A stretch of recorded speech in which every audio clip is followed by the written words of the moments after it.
Assalamu alaikum all. So today I am going to be talking about paying zakat on Islamic index funds. So Islamic index funds is something that I consistently talk about on this channel. And at the time of this video, it's currently Ramadan, which is when I sort of pay zakat. A lot of people pay zakat at this time. And yeah, I know it can be confusing to pay zakat, especially on your investments and things like that. And so that's why I decided to do this video, just based on research and stuff that I've done. And in Islamic index funds, there is actually an easy way to do it, and I'm going to go about it in this video. So, hello friends, welcome to Simple Muslim Money, which is all about simple halal investing and personal finance for Muslims. Just a quick disclaimer out there, everything I say is purely for information and entertainment purposes. Nothing here is investment advice. Okay, now first of all, before I get stuck into things, I do want to say that, Islamic Finance Guru was a great source of information. If people don't know about that, definitely go in there, check out their videos, definitely recommend that. I'll definitely have a kind of link in the description. And essentially, they have loads of videos about lots of different things, and it was from there where I really kind of originally got this information.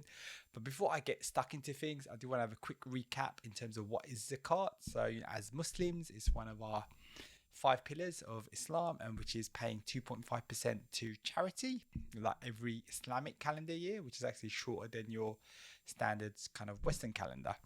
Now, with zakat, there's a little bit more kind of technicalities involved as well, like how you decide what you pay zakat on, and your debts and things like that. But yeah, in this video I just want to focus in terms of investments.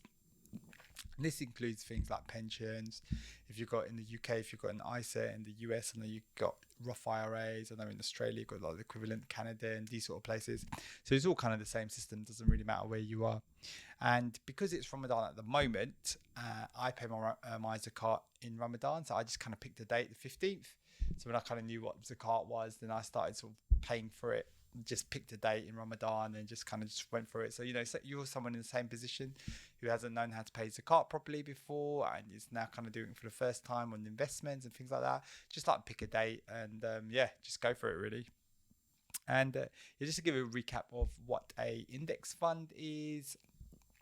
So basically, index fund is just a collection of shares in companies. So you might have a whole bunch of companies, and then you have a certain amount of shares in them, and usually they follow like an index. So an index is like a list of companies. So what usually I invest in, and what a lot of research that I've done, a lot of information I've seen from a lot of famous people as well, is to invest in index funds that are based on like the top companies in predominantly the US, but they have a few companies around the world. So that's what I've been investing in for a long time. Usually they could consist of like maybe 200 companies, 300, 400. One of the most famous indexes out there is the S&P 500, which is just the top 500 companies in the US. Now, we can't necessarily invest in that because there's some companies in there that are not permissible for us. So yeah, we've got to kind of be a bit careful of that. So that's why there are Islamic versions of those where they kind of filter out certain companies or screen them depending on certain Islamic criteria. And so usually you pay zakat on the company's assets. So if you think about a single company, so someone might invest in someone like, say, Amazon. You look at the company, you look at how much cash they have, you look at how much debt they have, you look at like various other things and stuff like that. In terms of debt, there's also certain criteria in terms of if Muslims should be investing in a company, if it has too much debt. There are like certain allowances based on certain sort of scholarly sort of rulings. And for one company, it can even be a bit tricky. You have to kind of look at the assets, how much cash they have and things like that. And then you've got kind of based on that and how much you own of that particular company in terms of short shares. And that kind of dictates how much zakat you have. Now, I don't want you to get too bogged down with that. It can get a bit complicated. But if you think about Islamic index fund, which is full of hundreds of companies, you're talking about maybe 200-300 companies. How do you even begin to calculate zakat on that? So what does work, and this is information I got from Islamic Finance Guru, is this approximation approach. So you can use this for your ISAs, your pensions, your Roths, whatever it is, wherever you have any kind of investment in any sort of Islamic index fund. And the way it works is you approximate that 25% of that index fund is assets, So what you do is say you get the total value of the index fund, assume 25% is assets, and then you pay 2.5% on that 25%. So the best way to explain that is with an example. So imagine you have a pension slash ISA that's £20,000, and then 25% of that is assets. So that means that's 5k. So then you pay Zakat on 2.5% of that 5k, which is £125. So I hope that kind of explains things and just kind of makes it a bit easier to understand. So it's quite a easy way to kind of do index funds.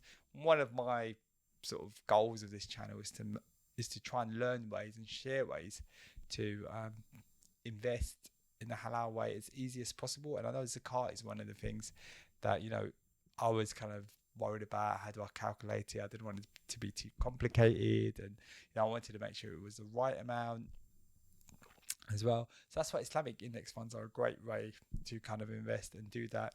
And if someone does have single stocks, that's something I'm not too sure about, how the best way to calculate Zakat without actually going into the finer details, which is not something actually I know much about. So maybe I have heard there could be some apps and things like that, but generally my theory is, based on everything that I've done and my research, is like 90% of my money I will have invested in index funds. So that's why predominantly I'm just focused on that, and the rest I have either as cash or have like a bit of crypto as well. So that's my kind of current ratio, although that may change later on, and I'll definitely be kind of doing updates on that on the channel. It's just that one of the good things about Islamic index funds is that it's actually a very easy way to invest, and you know, there is a very easy way to kind of do Zakat as well. So that's why I definitely recommend it if someone's not sure how to invest as well. This is the way I found a really great way to kind of invest, and it's been very easy and stress free as well. Like, you know, I'm not constantly worrying about trading and things like that. So yeah, there you have it. Really appreciate you watching this. If you're going for Ramadan at the moment and you're watching this, well, I hope, you know, your Ramadan inshallah is going really well and you're fasting and everything like that. So and if you've got any benefit from this video, I really appreciate if you smash that like button, and I hope to see you next time. Okay. Bye. Assalamu alaikum.